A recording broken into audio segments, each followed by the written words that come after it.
Hi, everyone.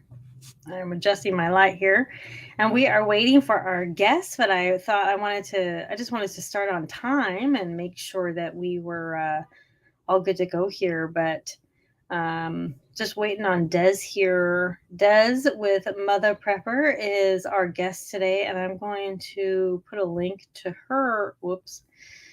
I'm trying to get a link to her. She's more on like Instagram. So I'll put a link here, and I will put a link to her. Um, I'll put a link to her Instagram too when. Sorry, I'm getting distracted. I'll put a link to her Instagram when in the comment section when this is all done. But yeah, so it's all about urban preparedness. There's a car alarm going on in the background. Wonderful. Okay. Oh, here she is. I'll go ahead and add her to the stream. Hi. Hey, we're live. Hello. How are you? Good. I like that blurred background. That's so fancy. It's very much hiding the mess behind me. Is there a way you can adjust you to be more like in the Yeah. center now that I have that? Is Yeah, that there you better? go. Yeah, we can see Yay. you now. Awesome. Let me just bring Hey, everything closer to me. Yeah. Sorry about that. How are you? What time is it over there? it's 7:30. I just put the Okay. kids to bed and yeah, so Wow, your kids go to bed on time. What's that like? I don't know. Goodness. I don't know. I just always made it like a priority. My kids must go to bed at this time, and it's I actually love it. really good structure for them. So, Awesome. I look super pink in this camera. is he Whatever. using a different camera? I have no idea. It is what it is. Oh. We're just going to go for You it. look great. You look very Thanks. glowing. Thank you. I need It's a camera sweat. that makes me glow like that. It's sweat. So just run around for a little bit. Right. All right. Well, everyone, we're getting going here. And there's it's Friday night. I think there's a bunch of other live stream that going on right now, but I like this time and I like this day. It just seems to work for me. So we're here with Mother Prepper, and we're going to be talking just some current events or suburban prepping, whatever we want to talk about. And Yeah. if you ever have any questions in the chat, please just put them in capitals, so we can see it. Okay, so okay, sorry. There is a car alarm going on, It's and it's okay. going on. Can you hear it? Slightly, but it's fine. It's part of urban living. This is real life, suburban and urban living, y'all. So It's a that's good what start you to get. it. Yeah. Yeah. Somebody can't find I'm their so car. distracted by it. I'm sorry. I'm like, No, there, you're finally. Oh my gosh. Drives me insane. We just got rid of our rooster, and Oh, he yeah. just crowed all the time though. It was very annoying. Really? Like morning and afternoon. I'm standing next to him. Like it just it was Yeah. frustrating. We had to get rid of our three roosters also, and I remember I was heartbroken, and I was like, my boys.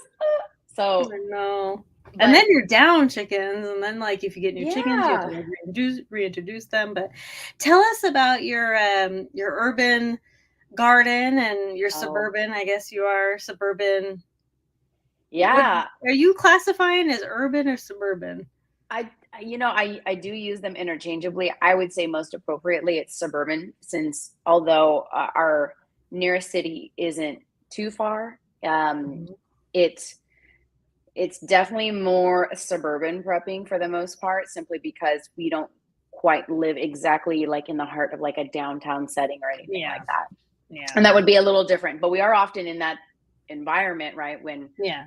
When we want to like just go, date night or whatever. So I use them interchangeably, but most appropriately, it's suburban prepping. So the Yeah. garden is good. I live in zone 9B, which is otherwise known as Satan's butthole, because it's just it's hot all the time. And this year, and you've had this happen, Morgan, where it's just hot all the time, and there's like Yeah. zero relief. It feels like, and Yep. so we this year we really focused on like adding a shade. So it's a 70% shade. It's 10 by 20. So it definitely adds some relief without taking away a lot of like the necessary sunlight. So the garden this year is much better than the last year. The last year was like these super shallow wooden beds. And I was I like, remember your garden from last year. yeah, Yeah, I remember it so clearly, but you still had things that, were thriving in yeah, there. And yeah. yeah, but like I pulled out my carrots and they were like, meh. I was like, Yeah. well, you had like nowhere to grow. That's probably why. So we did away with that. So this is the second year of growing, and it's definitely a humbling experience because you think you got it done. You're like, yeah, I did this already last year. This year should be fine. We're good to go. And it's like, no. So, but the garden is good. This year was really focused on just trying to make sure I kill less things and try to get chickens into our micro homestead. And so we were able to do both, thankfully. And now it's like a transition time all over again, right? To get ready for the fall garden. And even though it feels a ways away, a lot of the prep work, like understanding what seedlings need to be started. I mean, seeds need to be planted and started now. That's like a whole other transition. So I'm learning alongside with you. I feel like I'm bugging you all the time. Like, hey, would you do this in your garden? What about this? Because our areas are similar. Yeah. Do you get freeze then? Any freeze? No, you know what? So I lied. I said they were similar. I'm lying, my bad. So we don't quite get a freeze, but we definitely get a string of like really cold temperatures. But there's never a situation where there's ice on the ground or anything like that. It dissipates quick. Yeah, you could potentially year-round garden. Potentially. I've even considered getting a greenhouse, but then it would only really prove to be beneficial in like colder months. And it's pretty short of a window. And then I would be stuck with hot weather all the time. So I'm still kind of toying with the idea. We have the space, but I don't know if I would get as much benefit as some of our peers that are gardening in zones that have a longer stretch of cold weather.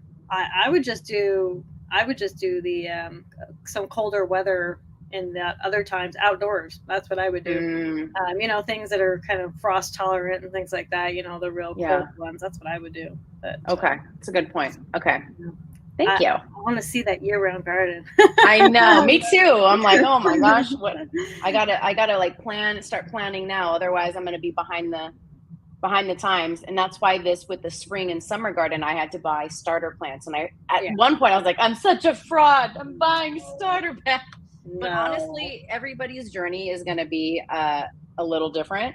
And so whether it's seedlings, from seed or just starter plants, just grow something. Yeah. Anything. It doesn't matter because actually keeping it alive is the hardest part. Yeah. Oh my God. Starting the seed is so easy. Like you get this like a adrenaline rush. You're like, yes, I'm growing food. It's sprouting. Totally.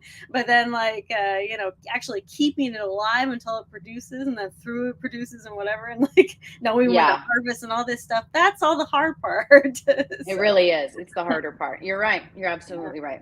Yeah. So, but so why did you decide to expand like as big as you did? Like, were you just like, just go big or go home or? Yeah, I kind of felt like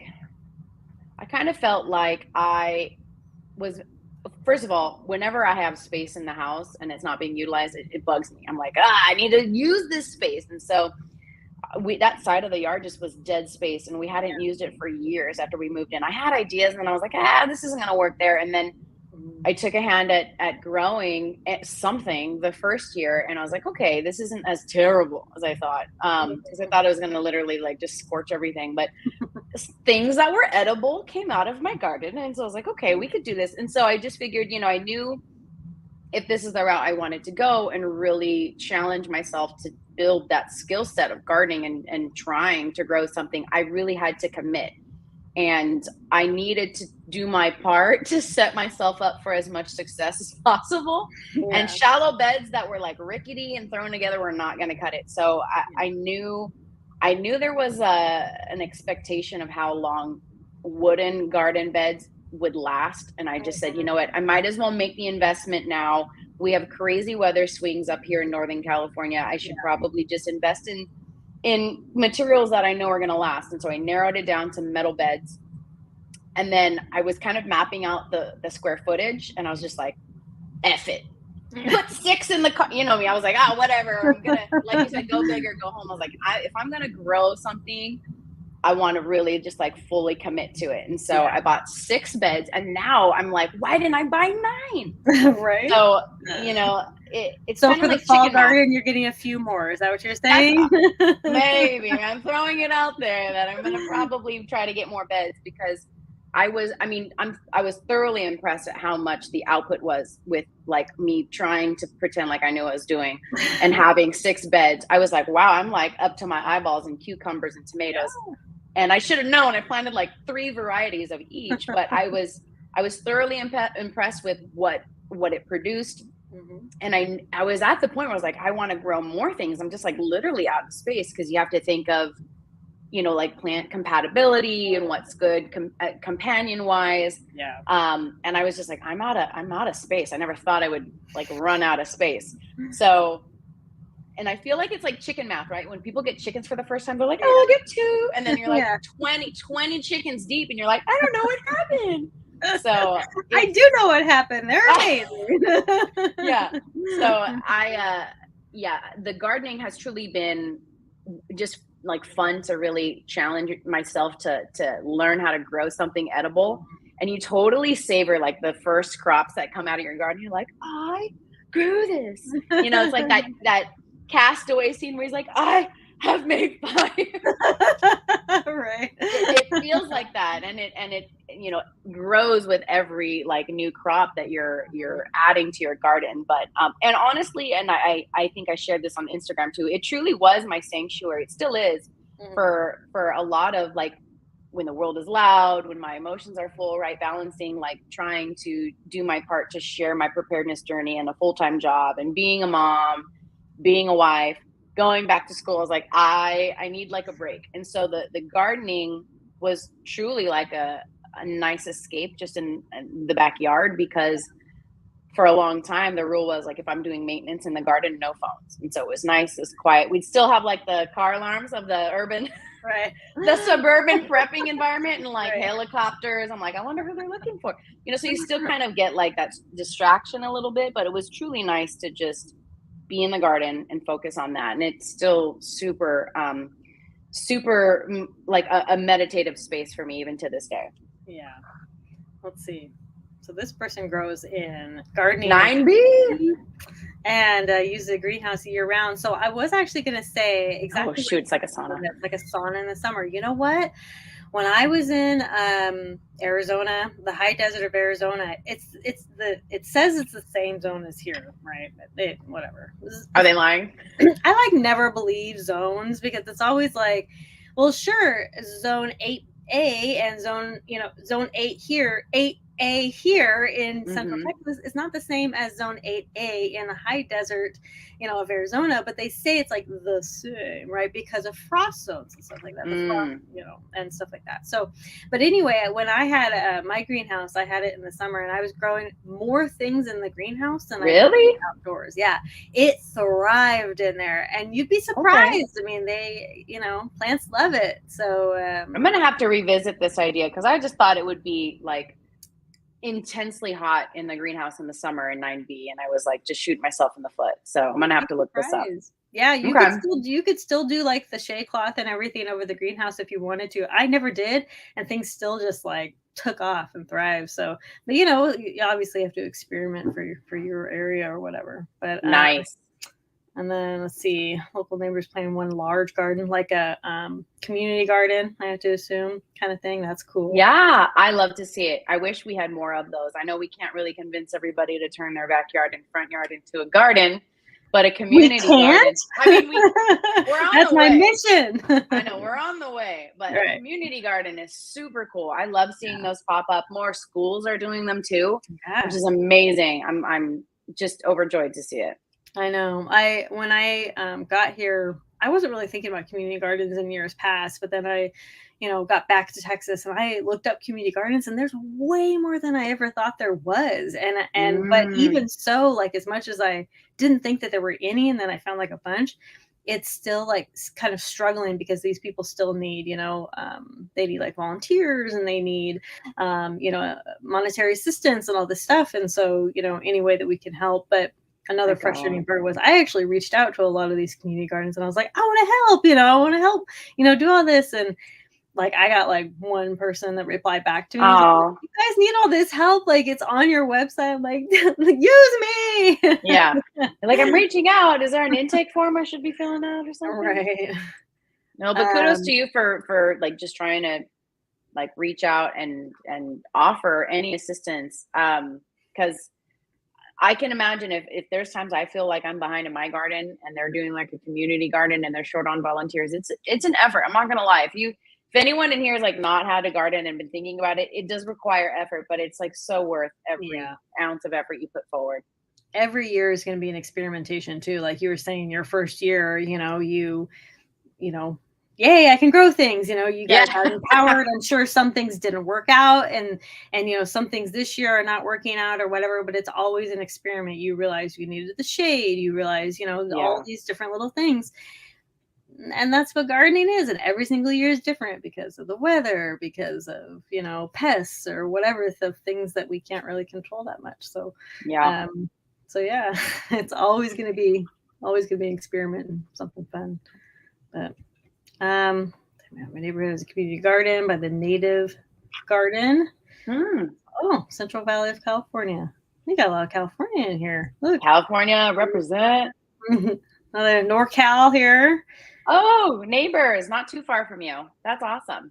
There's NorCal, I'm always surprised at how many people I've met in Northern California, and it's a huge space, and with like varying different growing zones just in Northern California alone. Yeah. But being up here, there's times I'm like driving for a whole hour straight. I'm like, I'm still in the same region. What the heck? So it's a pretty big space. So it's always good to meet other people from California and Northern California. Yeah. Okay, so let's see. Okay, sorry, I'm looking at the. No, you're good.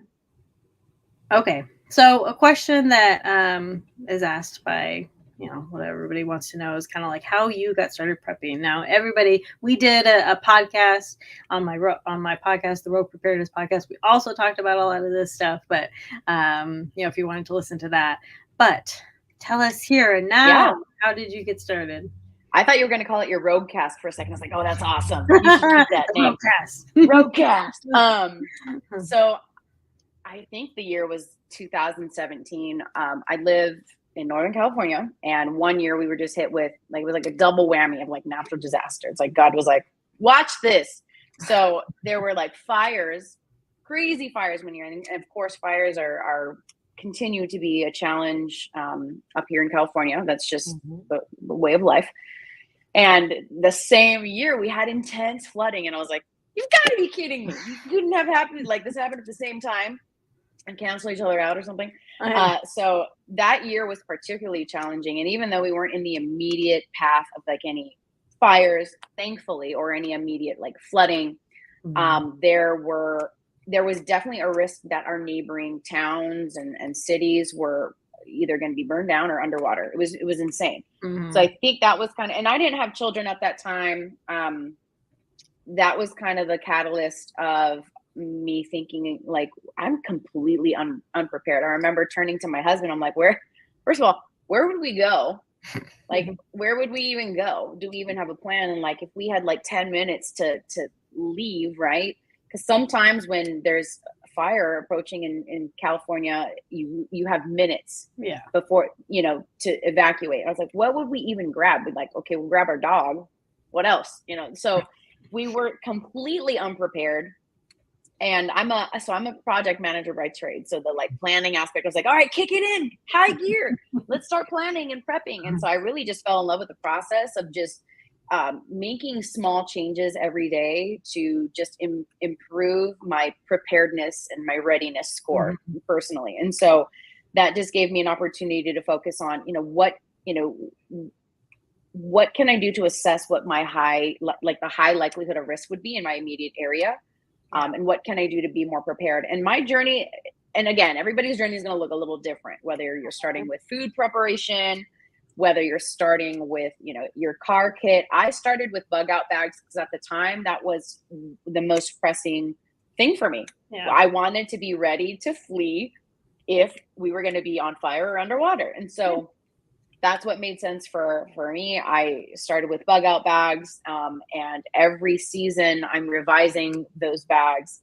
And I built one for every member of my family. And so when we had our daughter, that's another tricky thing, is how do you prep for infants and toddlers and young children? Mm-hmm. And so it just really forced me to always revise and look at what are the needs of my family and how can I be prepared in as many aspects as I can. And so right now, like a hot topic, Morgan, you see this all the time with me, right? A big topic right now that everybody is kind of centralizing their effort on is food preps. Yeah. Because unless you've been living under a rock for the last couple of years, you've felt some type of pain of bare shelves, of high prices, of inability to buy the normal goods you would, or them being stuck on a ship somewhere. So it's impacted each and every one of us. And it's kind of, the silver lining to a lot of the challenges we've seen the last couple of years is I've seen more and more people really take on preparedness and readiness in a different way, and especially more women and more families. And so that is super, super encouraging to see. And I want to share that it's never at any point designed to be like, oh, that's it, I'm done, I'm max prepared. Like that doesn't exist. It's a journey. It will always be, because things are always changing, situations are always evolving. So if you feel like you're like, oh, this never ends, I'm like, yeah, it won't, because it's designed to be an exercise and a journey. So you should just understand that there's no end point where you're like, all right, I'm ready, right? I'm prepped. Like that's a great goal, but it doesn't really exist. So the whole family's on board then, right? Like, was your husband and I were just like, no, you're crazy, we're fine? Or was he just like, yep, I'm on board, let's do this? My poor husband. My husband, bless my husband for being very supportive. Bless our husbands for being supportive. Bless our husbands. Crazy preparedness. There were definitely times where I'm like, because whenever you're starting your preparedness journey, I think it grips anybody where you're like, there is this portion of you that is like anxious about certain things. Where you're like, I got to do this now. I got to make changes now and do this and spend money on this and alter this. So there were definitely moments in time where my husband's like, is this really necessary? Do we need to do this? And so that there was never a point where he was like, no, we can't do this. It was always a conversation of, help me understand why this is important. Like there was always this desire to understand like the 47 open tabs in my brain, because that's how my brain works. And it was helpful because it was a conversation. It was more of like, is this something that we could work towards, or is this something that we have to do now? And that was very helpful with the prioritization of a lot of things when it came to preparedness, and it still is. And I sympathize with a lot of people who find that their spouse or their family or their friends or their community just isn't on board with preparedness. Mm-hmm. That's always a tough challenge. There's a number of people I've talked to and I've met online that are, hey, I'm really taking preparedness seriously, but my spouse or my girlfriend, my boyfriend, my parents, they don't see the value in it. And so I think preparedness is always a good idea. I think we could all do better about saving space for a conversation, just to understand why it's important. You're not just shelling out money for gear and for, more food. It's easily seen as hoarding, and I can see that.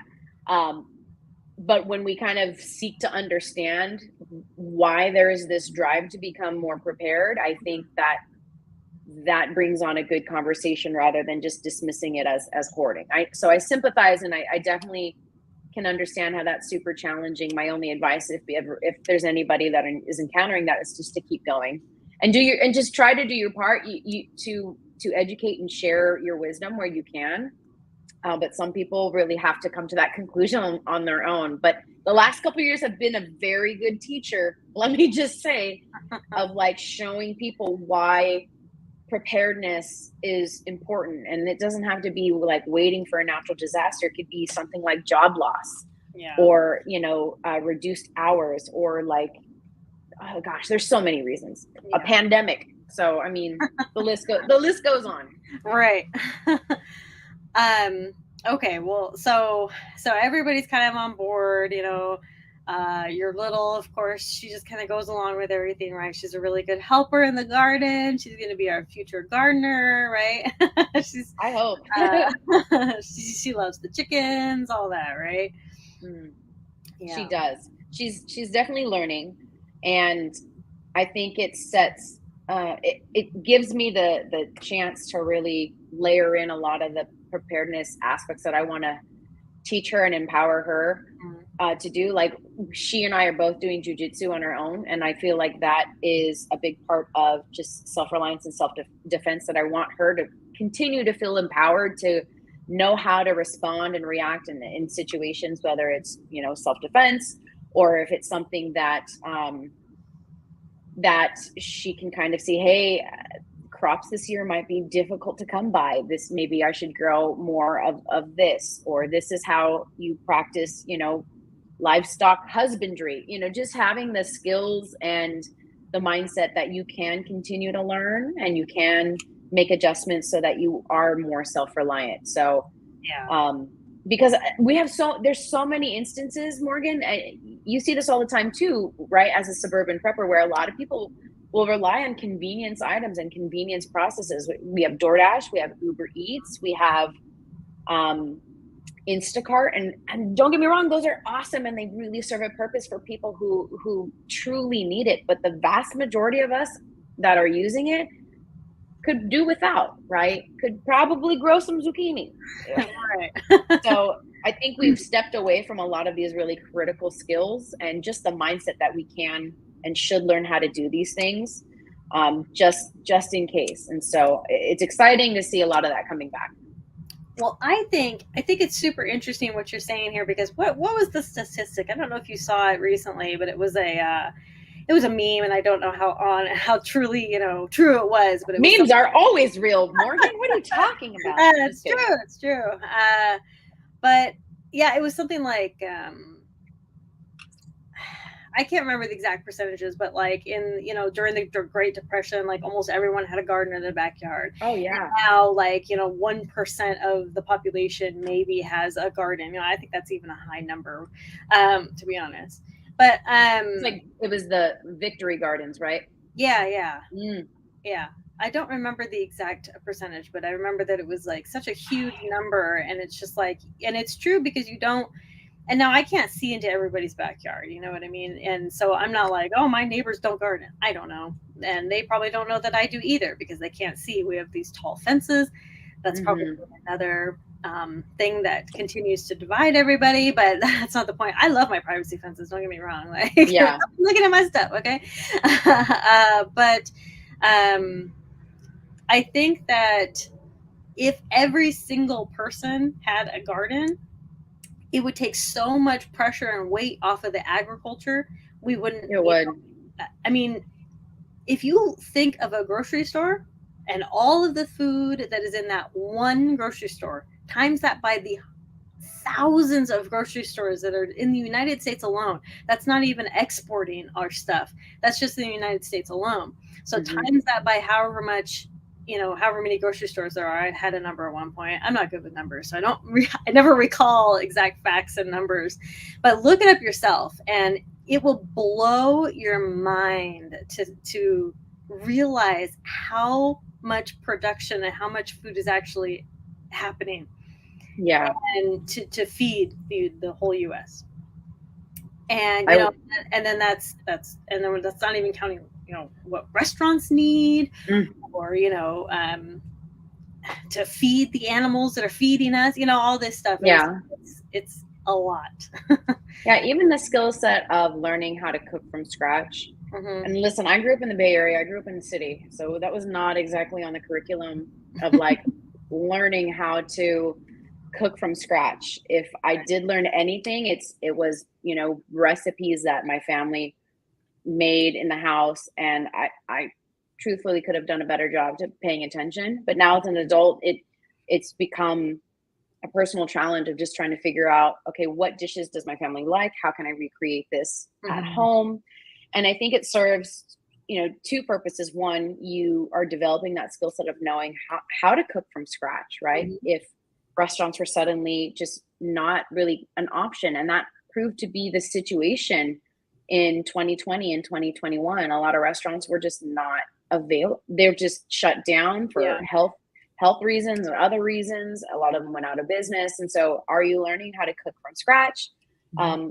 Do you understand like how to cook and some of the science and art behind that, and Mm-hmm. flavors, and what tastes good, and what is healthy for you?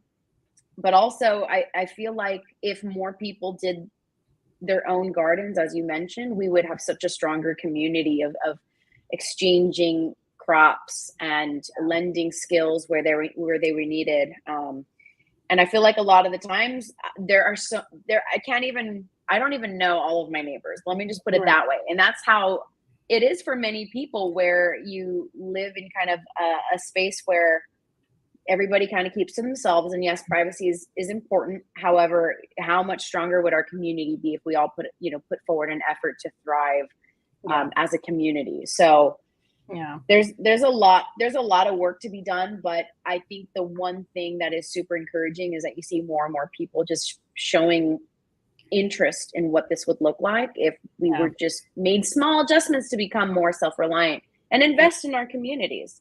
Right. One of the things that I was seeing, like, we've been looking for land and house and things like that, our next destination kind of thing after this. Well, we were looking at a lot of new construction, and every single new construction has HOAs. Mm. And we asked specifically, well, first of all, none of the HOAs, not a single one of them would allow chickens, right? And so not a single one of them. And then the other one was like, I actually asked one person, like, oh, can I grow like an herb garden in front? Herbs are pretty, Mm. right? They're just green. They just like everything else. They're not obtrusive. They're not ugly, whatever. And a lot of the herbs are flowers, or they will flower at some point. They're very pretty. And they were like, I don't know. I'd have to look at the bylaws to see, what you can grow in the front yard. And I was like, oh my God, I'm done with this. Like, Yeah, that is that is all ridiculous. kinds of rules for, like, would you say that if you were growing lavender? Like, would you? I mean, like, what is an okay flower and what's not an okay flower? I mean, it's just so ridiculous. And it got me thinking, like, are these HOAs going to be restricting my own backyard garden that I have, for whatever Mm, reason? And I don't know if they had any bylaws about it or anything, but it's just kind of like with these HOA and these new communities, they seem to be restricting more about what people can and cannot do on their own property. yeah, And HOA is tough. I yeah, hate HOA. Thank goodness we do not have HOA. yeah. A lot of my friends and family do, Hmm. and it's terrible. And so I will say though that if anybody's listening and you have HOA and you can't have chickens, make sure they don't have anything against quail, because a lot of places will let you have quail because there's no rules against it. They'll say Right, chickens specifically, and you're like, well, you said chickens, these are quails, duh. So right. I mean, maybe there's a way around. I'm just Yeah, saying. yeah, But yeah, HOA is tough, and yeah. HOA never goes away. And some people when they're managing HOAs, like, think of, like, just get power drunk, and it's like Mhm. the dumbest of rules. And so I I I understand the absolutely. concept, but it's poor execution for the most part. I think it is, and I think an HOA could be really beneficial in the sense of, actually bringing the community together, like Yeah. doing like the community gardens, or making it an actual, you know, offering some sort of services or something for the people that are, you know, part of this community.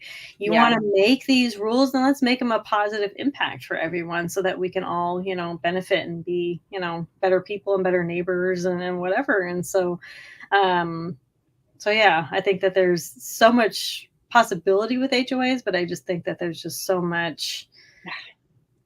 I hate them. Yeah. So if anybody on here is in an HOA, please don't be that person, because it's terrible for everybody else. Yeah. Yeah. I lived in an HOA once, and that was only one time. Morgan's like, never again. That's this place, Mom. Yeah, we weren't there very long. Don't blame you. Yeah. So I just wanted to say hi to everyone in the chat. I'm sorry I haven't said hi directly, but if you are just tuning in, this is MuthaPrepper. She is mostly on Instagram. I'm actually going to go grab your Instagram right now. Put it in the chat. So she is mostly active on Instagram, but her Instagram is awesome. She talks about all of this urban prepping and everything, and the suburban prepping. And you see her garden, and you're just like, you know, the space is not that big.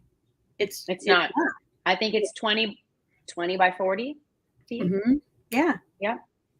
It's not that big. And that's with the chickens and the garden and whatever else is in there. Yeah. So it's just this little part of the side of her house. And it's very impressive what you can do with just a little bit of space. And so, you know, I think that what you're showing is super important. You know, you've shown on your Instagram, like, you know, how you're, like, you know, storage and stuff like this, like you've shown pretty much everything, almost everything. I've still reserved some for private series. I'm just kidding. But yeah, I try to, because a lot of people are like, oh, she probably has like some big old yard. And I'm like, not really. I still live in Northern California. Like, having a yard it's like a rarity. Yeah. So yeah, I'm happy to share just my own journey, because I feel like so many more people are doubting even starting because they feel that they need a bunker or acreage. And I'm like, you really don't. You can just start small, you know, with a tower garden. That's super popular right now. Truthfully, I really want one. I'm like, hey guys, I'll test this product for you. Right. If you send it over. I love the tower gardens. I love container gardens. Your container garden is amazing. I love how you show how easy that is, because people think sometimes you have to have like these super specific containers, and you've shown that that's not the case. Yeah. And I'm really kind of jealous, because you can like literally move your containers around. And I'm like, I can't move my damn like raised bed because it's like stuck in the ground. There's times I want to move it because I'm like, oh, this is getting too much sun. So I'm super jealous at how mobile a lot of your stuff is. You were talking about the shade cloth, and I'm really thankful I don't actually have to invest in that, because our backyard is super shady, and it's like, it gets a lot of shade. Let's just say that. So it gets a ton of shade. And so I literally just pulled them all back when it was 100 degrees for 3 months. So yeah, that was really nice. But and by the way, that shade, if anyone here has seen it, that shade is great. It's helpful, but it acts like a sail when it's windy. So there's times I have to go out there and I'm like, the winds are coming in. And so like, I gotta like get on this like ladder and like take it down. And thankfully it's not as hard as it sounds, but I'm like, I gotta check like the wind forecast. I was like, this is ridiculous. I gotta like check the wind forecast and make sure my house doesn't fly away. It's effective, but it like acts like a sail. You need one of those things like on the side of an RV. Have you seen like they like crank open and close? I do need one of those. You're right. But the wind, Morgan, I think we would have started with that if we had any faith that the wind would be like play nice with it. Because even if you miss it by like a minute and it whips it up, you're like, that whole thing. Trampolines end up in different people's yards over here. So I'm like, yeah, I'm gonna have to figure this out. And by the way, no major huge trampolines for us. My goodness. I saw a trampoline once that was in a hole in the ground, and I was like, I'm so confused by this. Is the hole deep enough so that they actually like can bounce? Yes, I've seen that too. It's called an in-ground trampoline. And I remember somebody describing it like they were going to build it in their yard. And I was like, why would you do that? And so, Right. and then I saw it and I was like, this is fucking genius. Why did I not think of this? It Because is pretty genius. I is. saw it on, like, when I was driving and I saw it and I was like, what is that? Yeah. Is that, can they bounce? Like, it was like level with the ground. Yes. And I was like, this is weird. But obviously super cool. they built, they just dug a giant hole. And yeah, I'm like, oh, that's a new way of doing it. But I was like, oh, that's pretty genius. Damn it. Why didn't I think of that? I could have been a millionaire. Right. I'll dig holes for you. I know. I'll dig a hole. We're going to do this new thing, guys. It's an in-ground trampoline. Right. We're like, whoa. Can you imagine the first few people that like didn't like an in-ground pool and maybe the standard was like above ground and they were like, what a concept, pool in the ground, crazy. So dang it, we missed all the good ideas. We could have been millionaires, Morgan. Dang it, we could have been. Just a little late. So I do want to transition into the security aspect of urban and preparedness, and urban and suburban preparedness. What do you recommend that people have in like an urban setting for defense, like home and self and anything like that? I think it's super important if you're going to be in a suburban or an urban environment to just know what is expected activity around your area. One, so if your area doesn't get a lot of really traffic, or whether that's cars or foot traffic, just understanding what to expect as normal. Because if you live in an urban area, like let's say you live in a downtown area and you know that it's always hustle and bustle on the weekends, then you would just know what to gauge as normal activity or what would be out of the norm. So just understanding your immediate environment, and that really goes as far also of understanding what would likely be immediate natural disasters to expect in your area. You know, if you're in Arizona, you're not really likely going to be always preparing for a flood. That might be a little different depending on where you are. But home security is something I think every person should invest in if you have the means, because your home is your sanctuary. All your important things are there, your children, your family, everything. And so it's, having a security system, sometimes people are like, oh, I don't need security systems. I have dogs, or, our area is safe. We don't even lock our front doors. I've heard it many times. And honestly, if you have the means to have a security system, I think it's just an additional layer of protection that is helpful and important. And they're really inexpensive nowadays. They have DIY systems that you can take with, even if you're renting, you can set it up. It's not permanent. Mm-hmm. The pricing of it is very much more in line with people's budgets nowadays, because it's such a competitive market that it's driven down the price for a lot of things while still forcing companies to be as innovative as possible. So a lot of the times you can arm and disarm your security system with your phone. Right. And you can integrate if you prefer to have cameras so you can see the perimeter of your home and down the street or anywhere on your property, you can integrate that too. So a lot of options exist today in the form of technology when it comes to home security system. I think one of the largest things that are beneficial of a home security system that people might discount is the ability for that to automatically phone the authorities if you cannot. Mm-hmm. And so if you're not home and, a door is broken, or, there are so many times where the system, because they can't get a hold of you and they can't confirm whether or not this was an accident, they will send the authorities or the fire department, depending on the situation. And it's helped a lot of people. So another huge thing is just, as you understand where you are and how you're looking to prepare your home, and it was actually mentioned here, so I'm glad you brought it up, is knowing your neighbors in your community. Yeah.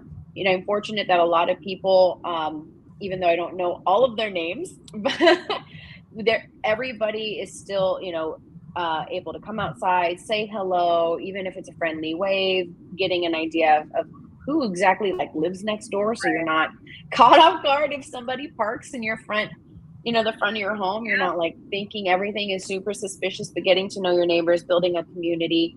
And it's proven to be super helpful. There's times where I may not notice something and my neighbor said, hey, did you notice there was a car parked out front for just a little longer? I know it's not your guys' car. What is that? And vice versa, right? So if my neighbor was on vacation, they were able to share that with us, and I grabbed their packages that were on the porch so that it's not stolen by somebody else. So simple things like that, building community, instilling trust in one another, but also understanding, like, there are ways to make your home less of a target for some of these from some criminal activity. Things like maintaining the front of your house so that there is lighting, right? You want to avoid areas where somebody could maybe hide. Yeah. Things like fences, bushes as deterrent. There are a number of ways, but that is definitely your sanctuary. So you want to invest and look into ways to protect your home, because that's where you are. That's where your family is. And it's important to take security seriously, especially in a suburban and an urban environment, because the density of people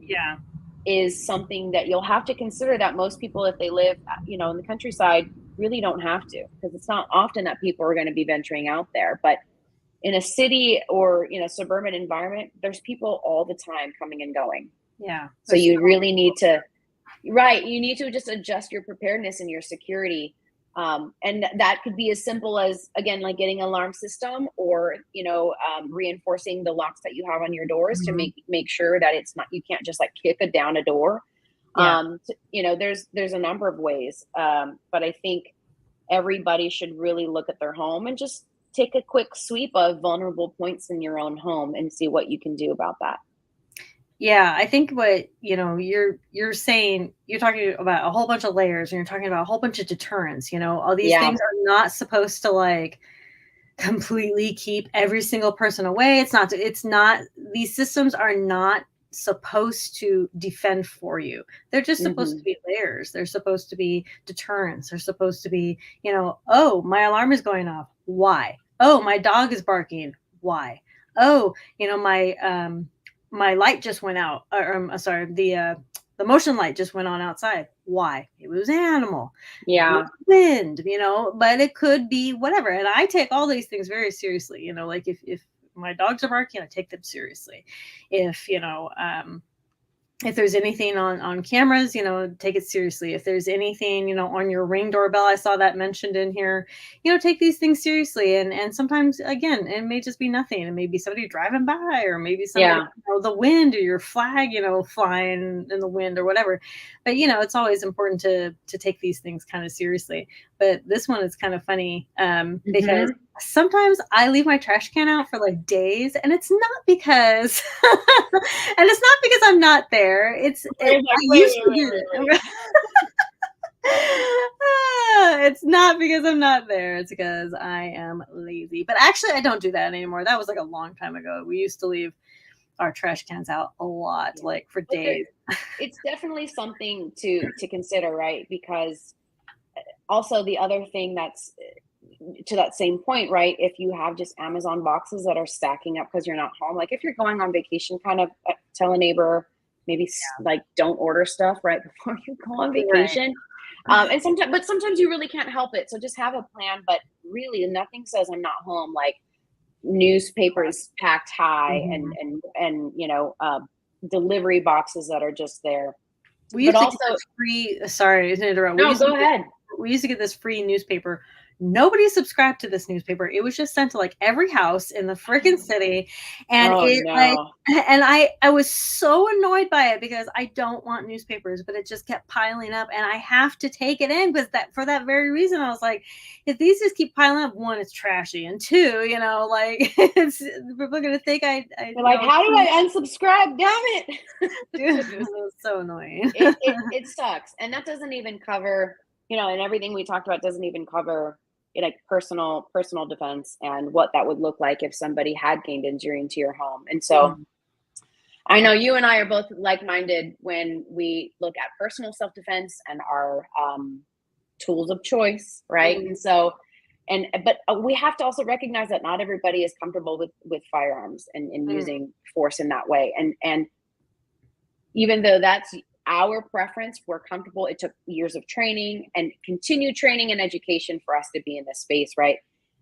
There are other means. And so the reason I bring that up is so that people understand that it doesn't just stop at how you can protect the exterior of your home. You want to understand what are the exits of your home. Yeah. What would be your exit path if you couldn't see, like if there was a fire and there was smoke. Right. You want to just really kind of map these things out and plan them out. But also, if somebody had gained entry, what would you do to defend yourself? Mm-hmm. What would that look like? Do you feel capable physically to respond? Mm-hmm.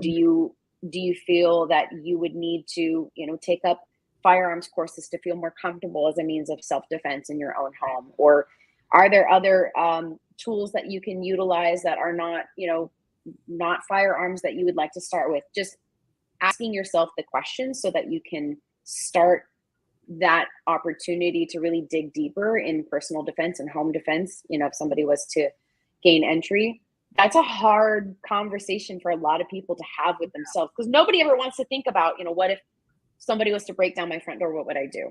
Right. Nobody wants to, nobody wakes up and says, I'm going to really think about this scenario. It's going to bring me such joy. It's scary. It's definitely in some places very much a reality. And so you just want to be prepared. You don't want to think it won't happen to you. Yeah. Right. So that's kind of the reason I brought that up. And there's a whole array of ways to stay prepared in your own home. So I don't want to make it sound like, well, if you're not on board with firearms, get out of here. Right. Like that's definitely my tool of choice. And I don't take that responsibility lightly. But there are definitely other means that can equip any person to become, more prepared and as far as self-defense goes than not having anything. Yeah, it is actually asking those really hard questions. What would I do in this scenario? What would we do in that scenario? And, it's doing the actual mock drills, not just for break-ins or whatever, but it's, for, like you were saying, for the fire or for whatever, what would you do? Where would you go? What window are you going to break out of? What scenarios, can you run through in order to be better, prepared for that? I mean, and yeah, I don't want everybody just get ninja stars and ding, ding, ding. Yeah.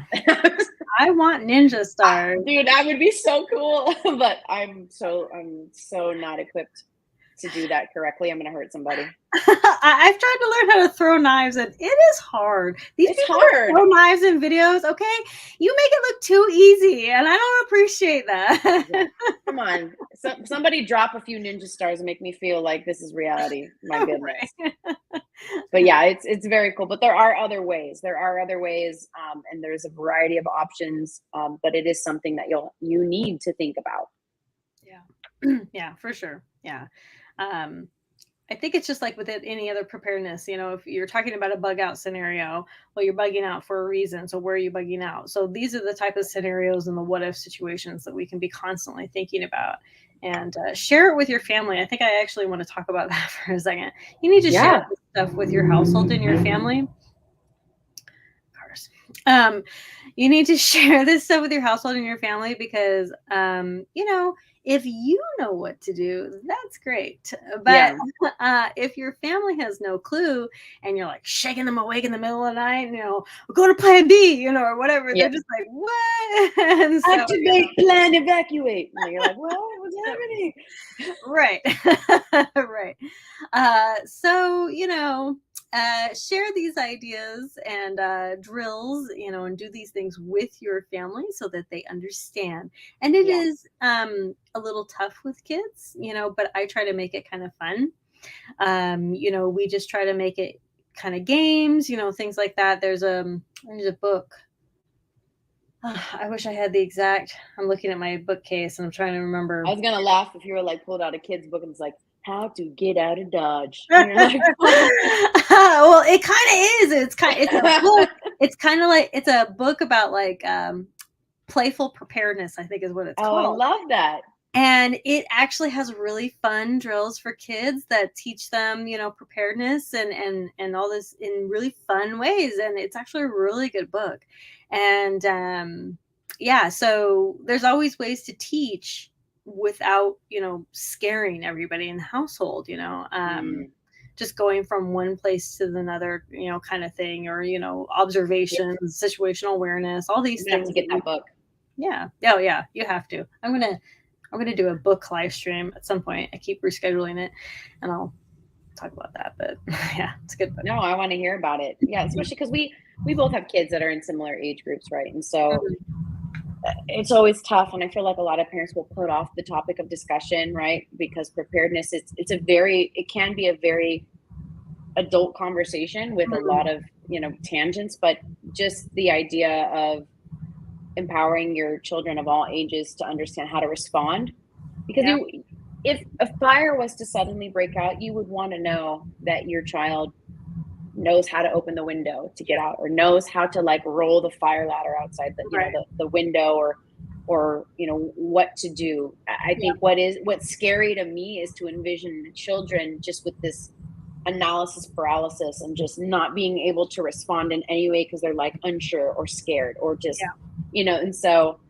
just like with anything that becomes easier with time, it's practicing, right? And doing these drills and having these conversations. So I'm super like excited to learn from you that you're doing that. I want that book, damn it. And so I'll send you a link. But it's funny that you're talking about the analysis paralysis. We talked to our daughter about, stranger danger. It's not stranger danger exactly, but it's like what to do, if strangers come up to you, this kind of thing, try to lure you, all these things. We do talk to them about this. And there are actually books that we read to them that, talk about all that kind of stuff. And they're real into it. They're into it as in, it's very interesting to them to like, why are these people, luring kids? And they ask questions, and it's actually very interesting to have these conversations with them. But, if we're like in the middle of Barnes and Noble and I have to go to like just the next aisle, right? Like, I'm that kind of parent. Okay. I have to go to the next aisle. Like, I'm just like, you can still look at the toys right here. I'm just going to go right over here, and I'll bend down and I'll be like, if anybody comes up to you, you run away, or, if they're getting creepy or whatever on you, just run away. I'm right next. And she's like, Mom, I know. And I'm just like, oh my God. Okay. Like, sad. I love that though. She knows. Yeah. It's good though. Kids, you think kids are not listening and they're not paying attention, but they are. And it really surprises and amazes me how much they are paying attention. I completely agree. I think so my daughter's, not even 4 yet. And so I completely discounted how much she can actually absorb and learn and I see how much she's really taking on, and that self of independence when she wants to do things in the garden or chicken chores. Right. And so I'm just like completely blown away at how much they retain and how much they want to put into practice. Of course, when they want to, right? Right. It's not like when Mom says, "Can you go feed the chickens?" Well, whatever, it wasn't my idea, so I'm not going to do it. So it's really cool to see that happen. And most recently in jujitsu, right? Jujitsu's hard. And there's a lot of moves, and it requires you to think of your body in a different way. And it's a tool. Yeah. And watching. So the studio we go to, our trainers are like, "Don't talk to your kids when they're on the mat." I'm like, "But how am I?" Because good job, honey.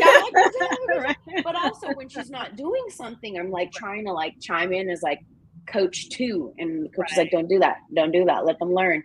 But it's super interesting to see how these children that are so young are able to retain the lesson plan of the day and really execute these moves. And you're like, what the heck? Yeah. You don't really think of your kids in that light, and then they show you what they're capable of, and you're like, man, I really need to just trust that they're getting more of this than I originally thought, because they've shown me that they can, and I want to do more to encourage that. It's just mind-blowing, because you think of your children as like this little sponge that really can't do much of their own, and then they grow into a person, and you're like proud, but at the same time it's like quite shocking sometimes. But you just sometimes. said they're a sponge. They're literally just Yeah. in everything, and it's amazing. It's amazing. So, yeah, good. That's so awesome. Uh, that you have her in jujitsu. I've been trying to get my kids into some sort of martial arts, but like I'll do like little YouTube martial arts, and they're just not into it. And I'm just like, It's definitely different when it's in person. If you yeah, have like a studio to try out, because a lot of these studios will let you do like a first month or something as a trial. yeah, And my daughter didn't really catch on until we did that. But I think so. We chose jujitsu because it really thrives with grappling on the ground, hmm, and I wanted to start there for my daughter because, like, let's just be honest, the likelihood of women getting attacked and being forced onto the ground as part of the way to just gain power over them is highly likely. And yep, so I think for me, it just was a fit for her and I to take jujitsu lessons to just one, know how to respond and how to, you know, one, diffuse a situation, but immobilize your opponent. And hmm, also just to feel strong. yeah, I've done weightlifting before yeah. and other sports, and I can tell you I have never felt as strong as I do taking jujitsu. And so that was really weird for me. I'm not trying to do like some plug and like everybody take jujitsu, but I'm super pumped about it. But it's definitely life changing. It really builds your confidence. When I did martial arts while I was in middle school, and I just loved it. I loved it so Oh much. yeah. I didn't want to stop, and like I still want to do it as an adult. I still want to get into something like that. It just builds your confidence so much, and you really do. You feel strong and knowledgeable and confident, and it's just changes you. Yeah. It's I great. love that. I want to hear all about that. I hopefully you find a studio that you really love because I know how Yeah, important that is just to yeah, like feel strong and feel capable. for sure. Let's see. There was a comments here. I practiced exiting a house at our window and found out it Oh, wasn't as easy as I thought it'd be. Yeah, yeah, that often happens when you like in that's rude. theory, or like you read a blog post of an idea, or a book or whatever, and you're like, yeah, I could do that, and then you put it into practice, and you're like, boy, that was nothing like what it sounded like Yeah. in the book or whatever, And I or love that like they in. brought that up. Mhm. That because it's not like you have it in your mind what you would do in those situations, and everybody's an expert on the internet of Yeah, all things, and they're like, oh, I would have done it this way. And when you actually have to put it into practice and run drills, like just exiting your house using a fire ladder, it's hard. yeah, Has anyone here like had to rappel down? Like it's hard. And so knowing how like things work, there's so many times people are like, well, like I would know through the what to do. window, dropping the ladder. I mean, it's a whole thing, It's the whole thing. And so it's super awesome that you're practicing that, because it is difficult. There's people who don't even know how to like open the windows of their Yeah, two-story home, that's true. or they don't even know where their fire ladder is. They're like, yeah, I think I bought it, but it's in the garage. I'm like, how is I going to help you in the garage? And Not so easily accessible. Yeah. right, it's not accessible. And that kind of goes back to what I was just saying about jujitsu. Like I thought I could fight. Uh, I grew I you can grew up in street fight, yeah, right? I pride myself on being a little scrappy, but then I started grappling with people on the mat and I was like, I don't know shit. I don't know anything. Exactly. And you're humbled quite quickly. And so Yeah. I think that just also speaks to a lot of things that, when it comes to preparedness, like you have an idea what you would do to respond. Yeah. But if you're not doing drills, and if you're not really trying to get as close to real life situations so that you feel more empowered and prepared, it's going to go quite different than it is in your mind. Totally. Yeah. Whenever right before I'm going to the range, I think about all these drills I want to do. And Yeah. I think about them, and I'll read about them, and I'm like, yeah, I want to do that drill. That sounds so freaking amazing. And then I get there and we try it, and it is amazing, but it's never exactly how you think it's gonna go, right? Like you think you're just gonna kill it, Yeah. and sometimes you're just like, boy, Yeah. I need work. Yes. But that's Yes. good. That's good. It's good. And it really helps you hone the skill. And it's so funny you brought that up because I remember going to the range one time and doing jumping jacks for like in Yeah. between sets, right? And then doing jumping jacks and trying to get my heart rate up. And I was like, Yeah. Yeah. trying to just trying Girl. to just keep an eye on the target. And I was like, man, this sucks. Like, what would happen if I'm like running for my life and I suddenly have to use my weapon to defend myself or defend somebody? Like, am I going to be accurate? Am I even going to feel confident Yeah.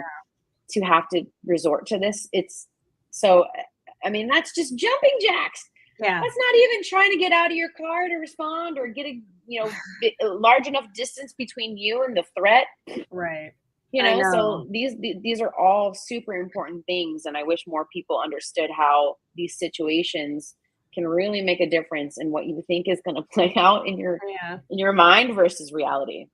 Yeah, physically doing these things is so important. And, we can think about them, and that's step one. And step two is trying to physically do them as best as you can, But what's that exact quote? You fall back to your greatest training, you fall back to your highest training, something like I that. forget.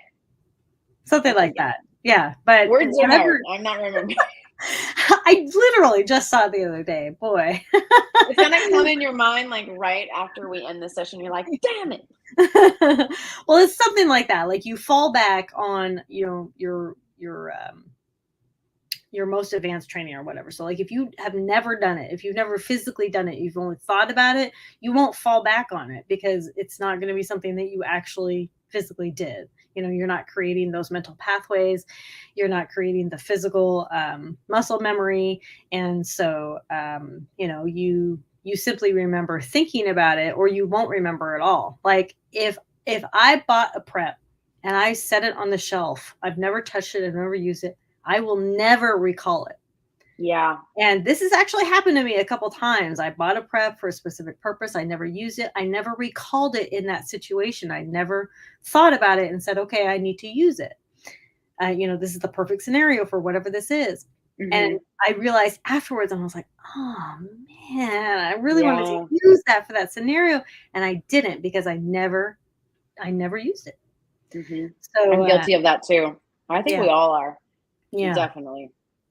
Obviously, it probably wasn't like life or death or anything. You could probably get by without it. You know what I mean? But you're like, damn, where did I put that defibrillator? Where did it have Oh, that's bad. That's oh gosh, I'm glad it wasn't anything like life threatening. That'd be funny. Right.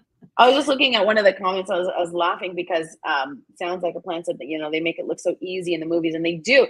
And ever since I started like really like training with firearms and becoming educated and going through that process of concealed carry, I watch movies now and I'm like, why are you racking your firearm so many times? Like, what are you doing? They take it out of the holster, they rack it, and then they hold it and they're like, say it again, rack again. I'm like, why? What are you doing? And there's like, and no bullet comes out or anything. It's just racking. I'm like, okay, so you're unloaded. Got it. So dumb. I get so mad. And they're like, yeah. And they're like, they hold the firearm to the side. I'm like, what are you doing? What are you doing? It's the gangsta movie. I guess, but I'm like, just Hollywood does a poor job of representing firearms in that sense, like of just really showcasing how important of a tool it is. And it's just like fast and sexy and boom, boom, and like, gunfire on, Hollywood. And it's a poor teacher. So don't learn from the movies, because I just get so annoyed watching any movies that have firearms and they're like racking 17 times before a single shot. And I'm like, what are you doing? I know, right? Except John Wick. I think John Wick is really good. John Wick actually did a really great job. Yeah. I actually have a Glock 26. I was like, yeah, I'm John Wick. So, and my husband's like, stop. But he's using my gun. But I wish more. I wish Hollywood did a better job of representing what educated and trained ownership look like. That'll never happen because that doesn't sell. But you can dream a little bit. But you're right. John Wick did a much better job of that. Yeah, very good job. I wanted to show this comment from before about teaching the kids and stuff like that. We're raised by preppers. How far we would be right now, we wouldn't have to prep because it would just be normal life. I think, that's kind of what I always want to convey, that preparedness is just part of life, you know, and that, and I think that's what I'm trying to convey to my kids too. It's just life. This is what we do, you know. I mean, it's not anything like crazy and special, and it's just people act like they're burning, you know, peppers at the stake. Like, relax. It's not a radical idea. I think, you know, again, it points back to Hollywood of, you know, demonizing preppers with shows like, what was it? What was the show? Doomsday Preppers. Yeah, Doomsday Preppers or Hoarders or whatever. Yeah. Right. And just having this very extreme view of preparedness. And it's like, do people like that exist? Absolutely. But that is completely on one side of the spectrum. Like, more and more people exist that just want to have an extra bag of rice, want to have food layers, want to know how to garden, right? Grandma called it Tuesday. Yeah, I love that because Tuesday. Because it's very real. I mean, here's the thing I try to illustrate, and people like just aren't understanding why I feel so passionate about it, because we've established that warranties and insurances are important in today's day and age, right? A lot of the things you purchase, you know, you want to make sure that there's an insurance and coverage and warranty. Well, preparedness is just another topic of discussion, another coverage per se. Yeah. But this one is so much more ingrained into your daily life that you just realize you want to be prepared for situations that could happen to you and how to respond. Yeah. Yeah. That's literally it. Yeah. You know, like we were talking about the gardens, how everybody should just have a garden. Like, it just seems like kind of common sense, these things, you know, like, but, yeah, I think, let's see, who said it? Somebody said something. I bring up a lot of quotes and I bring up a lot of facts that I can't even, Morgan's going to sign off like, damn it. I had this all written down. I need a printout. This person said this, and they said this fact. Don't mess it up. But it's taken 100 years for us to lose all of our sense of skills, and 100 years. It's not long, considering how many years before that we had been doing all this just to get by, just to live, and more, plus way more. Totally. And it doesn't even have to just be gardening and growing and self-defense. Like, so I spent some of my childhood in the Philippines, and like, you're lucky if you have hot water and electricity in some places. And so there were so many times where it was just normal for us to, you know, grow up and go outside, and, you know, our parents and our grandparents were butchering the chickens or the pig for the meal for that evening or the next day. And so that was just part of what we realized was daily life. But we're so far removed from a lot of that normal activity and these skill sets that now we accept it as, oh, that's too much work, or I'll just DoorDash, or I'll just, you know, go to the grocery store and get ready-made food. And that's great and all, but if you're unable to really do that for yourself, you're going to be in a world of hurt if we come across another situation where we have bare shelves and,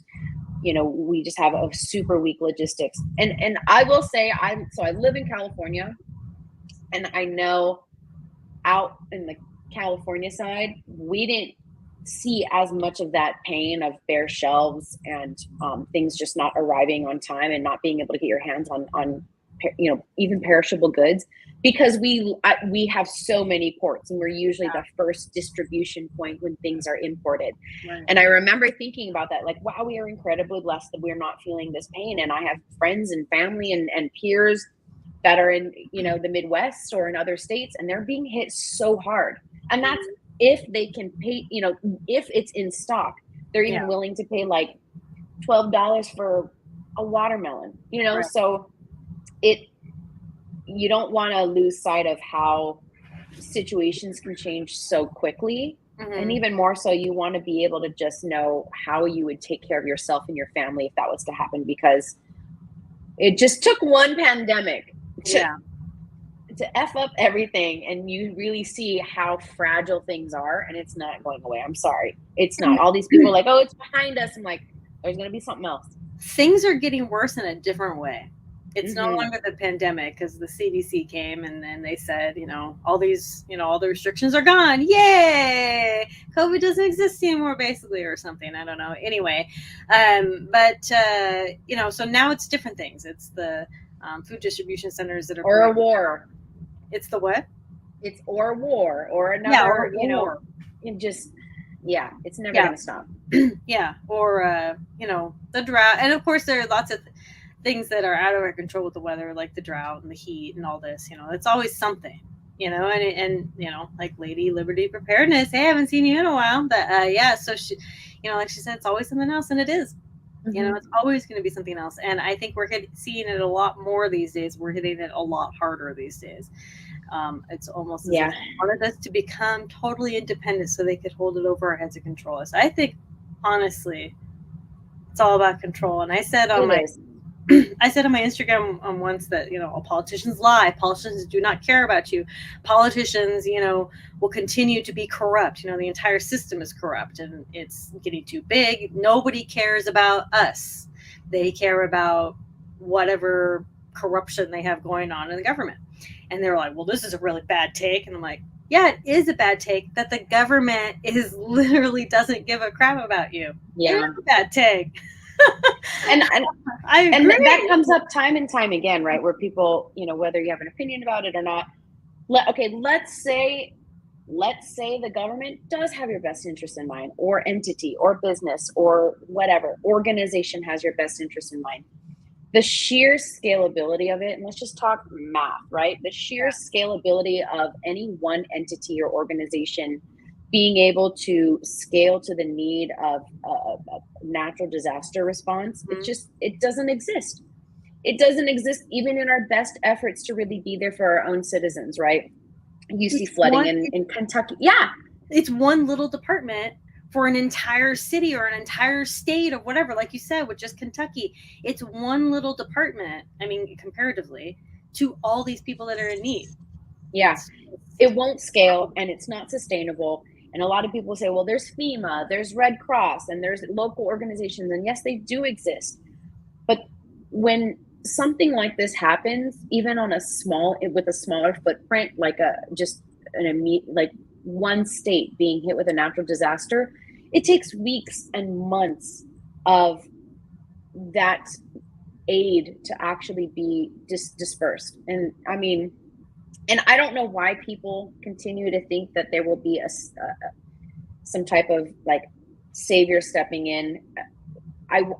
Would it be great to think that exists? Absolutely. It doesn't. From a scalability standpoint, it doesn't. It took us months and years to respond to places within our own 50 states, let alone other countries. Like it just doesn't exist. And if it does exist, it's going to take a long while to get to you. And that long while could mean like you and your family not eating.